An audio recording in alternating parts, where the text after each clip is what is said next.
a criminal. She was a damn fugitive now. For her doing what she was doing, if you was in Jamaica, her saving your black ass from picking sugar cane and shit every day, her saving your wife, your sister, maybe your niece from getting violated against her will day in and day out, she was indeed a fugitive. Yeah, she was a criminal for that. Now, we gonna do this, this is Black History, we're doing my Black History diary, etc., etc. We gonna give Queen Nanny all of her praise and respect, but I want to reiterate this point. Her being brave enough to do what she did, standing up against the British, standing up against the colonizers, waging warfare against them, even when all the other maroon settlements in Jamaica said, hey, bro, we're going to make a peace treaty, etc., she was the last one to agree. She was like, as my uncle said, who just got a San Quentin, I ain't rolling shit up, fuck y'all. But eventually she did make a peace treaty. So today's Black History Day diary is going to be about Queen Nanny, or Nanani. She was a leader of one of the fugitive slave settlements that they had in Jamaica, or quote unquote, the Maroon people. Shout out to the Maroon, keeping much respect to the Maroon community of Jamaica, as well as the Maroons from Suriname, Guyana, etc., right? Now pause. Some of y'all at this point are probably wondering, who in the hell is she, and what the fuck is a Maroon? Like, you talking about Maroon 5, Maroon 4? What is this, like a so we're going to get to what Maroons are later, but I'm going to touch on her and give you a little bit of details about her. This was an African-born woman. Obviously, she was born during the time of slavery, 17th century, late 17th century, rather. She was born in what we would call modern-day Ghana right now, which was Asante, in the Asante Empire. She was of the Asante Empire, is basically like the empire of the Akan people. So when you meet somebody from Ghana who speaks Akan, essentially they're descendants of them, right? There are multiple different accounts into how she got from Ghana, or what would be modern-day Ghana, to Jamaica. Some say that she was actually the descendant of a royal there. Like her mother or her father was actually people of royalty in the Asante Empire. Some have also said that there was an account that said that she actually was born there as a slave, born there to slavery and got brought here. Some have also said that she actually came to Jamaica as a free woman with slaves. That's a very rare account that I've heard. But nevertheless, she ended up coming to Jamaica. This is a woman who, when she came across there, and there are multiple accounts that kind of get into how she became a leader of said town, actually rose up in the ranks amongst the fugitive slaves that had ran away from the actual slave plantations in Jamaica into the mountains. We call them Maroon people, and actually led a pretty good goddamn fight against the British. Led a pretty good goddamn fight, achieved acres of land, forced them to negotiate and sit with her at the table, even had like a little local trade market with some of the local towns there that even still have plantations, so that way they could get guns, etc., etc. Now we get into this part of the conversation, because this is key. What are Maroons? This is how we can get into the conversation about her wars and the first Maroon War and the second Maroon War. So, Maroon essentially means a runaway slave. If your ass was in slavery and you ran away, you were Maroon. You were a Maroon. This is not solely a Jamaican concept. If you go to Suriname, if you go to certain islands in the Caribbean, there were runaway slave communities where they were called Maroons too. It comes from the Spanish word cimarron, which means runaway basically. When you go to Jamaica, what made their situations with fugitive slaves, and also there were some Maroon communities in the United States too. A lot of people do not know that.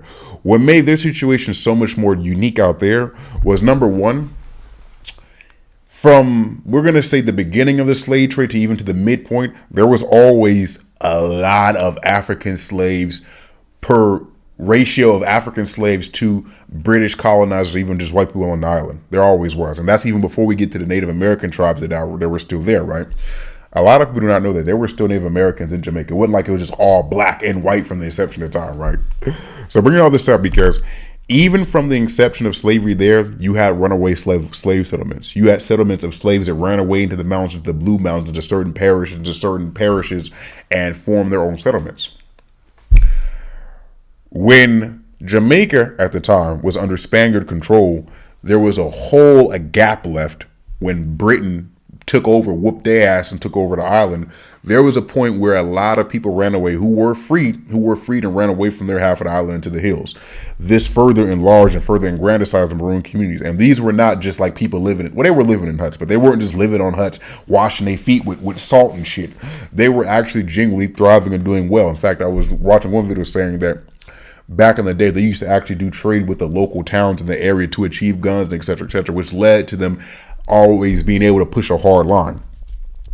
And these were multiple communities led by some of the famous slave leaders, some of the famous leaders that you might know. Kuyao, and Nanny, who led Nanny Town, or as it was so appropriately named. So when you get to the time of Nanny, this is when you get to the story of the first Maroon War. This is when you get to the first story of the back and forth in between Queen Nanani and as well as the British. This is when you get to the story of them genuinely pushing a hard line on the British. This is when you get to the story of Nanny Town actually being destroyed at a certain point and the Maroons being forced to relocate somewhere else. A lot of the modern day parishes or counties that you see in Jamaica, they're actually modern day versions of those Maroon towns, like Trelawney Parish, St. John's Parish, and there's another parish too. I think it's St. Thomas Parish. These are all modern day leftover settlements of the Maroon people, and they're still around. What made Nanny so much more unique compared to the other leaders was, for one, she was a strategist. My GD starting to come out. She wasn't somebody who's going to be on the battlefield hitting you with the sword, etc., etc. She was a strategist. One of the pros that the Maroons had, because they had been in the islands, a lot of them had been in the islands for quite some time. They knew the land. They knew the landscape. So when the British would come into the mountains to come get them, that's another thing. That's why they call them mountain people. They knew the terrain. They could set up shops. There was a whole Vietnam War type shit. They had little poison darts. That's extreme, but you get what I'm saying. Like they could set up. They could wage a guerrilla warfare against the British because they were ill-equipped to actually go through the mountains and fight these people. A lot of these British soldiers, but they had just got to Jamaica a week or two ago. And they have to be in charge of fighting these people. The Maroons as a united front.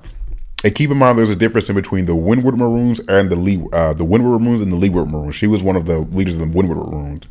They put up such a fight to where it got to the point where the British ended up making a peace treaty. And this is where her legacy, I'll say the legacy of the Maroons, gets a little bit controversial. The details of the peace treaty were that, hey, you guys can have your property, you can have your acreage and land, etc., etc. This is to all the multiple Maroon communities. You can have your land. The catch with that is you have to, number one, swear loyalty towards us. That's the first thing.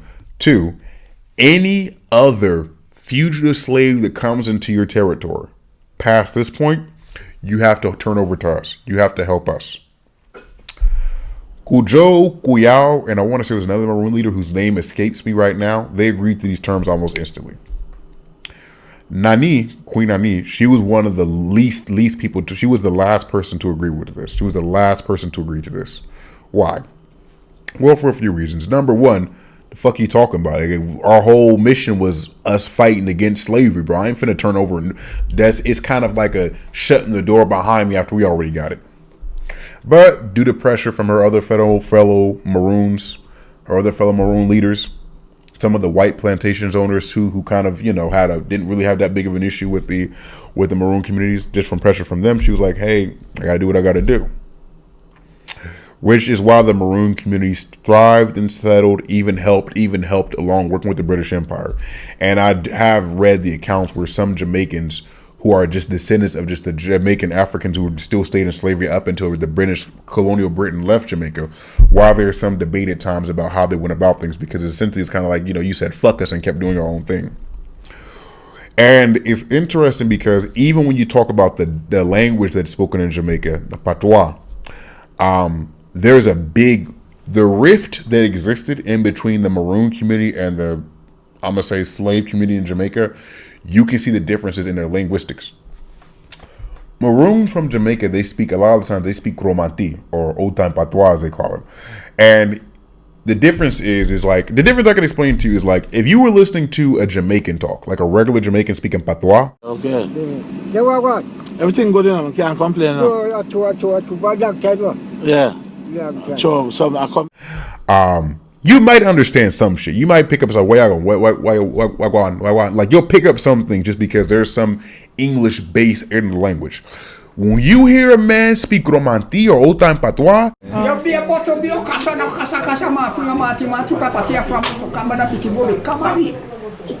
right. So tell me what that means, Mr. B. You can't understand none of that shit, because essentially it's actually a Khan. Essentially it's actually a Khan, or Twi. It's actually Twi, which is one of the languages from the Khan people of Africa. So it's fascinating. The reason why in the beginning of this video I wanted to go so hard explaining to you guys that this woman was seen as a slave, as a fugitive, as a criminal, is because I look at her the same way I look at Harriet Tubman and the same way I look at Toussaint Louverture, where you have people who were brave enough to stand up against the establishment, who were brave enough to go against what was the established law and order at the time and fought for people's rights. But you have to remember, you have to understand what I'm telling you. What she was doing at the time was against the law.